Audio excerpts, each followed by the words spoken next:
is too strong around Donald Trump. I think you know what I mean. Come on. I'm keeping it classy. I'm keeping it classy.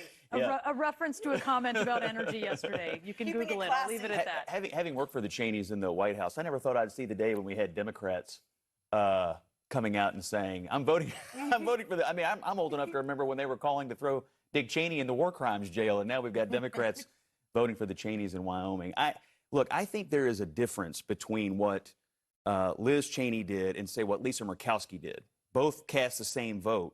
Also a difference between what they did and what Brian Kemp did. You actually, in some instances, can go against Donald Trump, but what Cheney did was make it her entire life's direction. Like, this is her one and only mission. Kemp, Murkowski, they just sort of ignored Trump, and they just kind of moved on with their lives, and it looks like they're going to be, well, Kemp did win, and it looks like Murkowski's going to be okay. So I actually think there's a path out of challenging him, and it's just not making him the center of your life. Now, that's her choice, and she's going to be a national candidate, I presume, and that's her goal. But you actually, I think, can navigate this if you just think it through a little. But I mean, interesting. Remember how darn conservative she is. And maybe this season, but maybe not a lifetime. Definitely not a lifetime. Is Mrs. Palin going to Washington? Good chance of it. We'll see. I mean, you know, she had, on the one hand, was a sort of an electrifying figure when she came on the scene. I remember being on the floor of the Republican National Convention when she gave that speech. And we've come a long way since that night. But you also remember she quit the governor's office. She became a reality star. She kind of left Alaska. I think that left a bad taste in some people's mouths. She was sort of the prototype for the performative politics that Donald Trump ultimately perfected.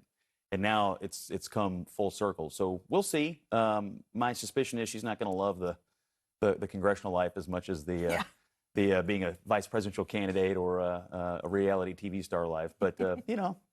It's only a 2-year job if you want to. A season, if you will. A season. So, David, is either Republican super PAC step in and try to fill some of this gap? I think David's exactly right. You shouldn't overread this. This is, without getting too much into the weeds of how this works, they're moving money around, and there's different ways that committees can spend money. But there's also the looming, as David alluded to, Senate Leadership Fund, you know, Senator McConnell's affiliated group on the outside, which has become the biggest spender for Senate races. And I'm just on the Pennsylvania piece. Republicans are all in on Pennsylvania. I mean, to get to 51, the road runs through Pennsylvania. So I wouldn't read that this is Republicans giving up on Dr. Oz. They're all in.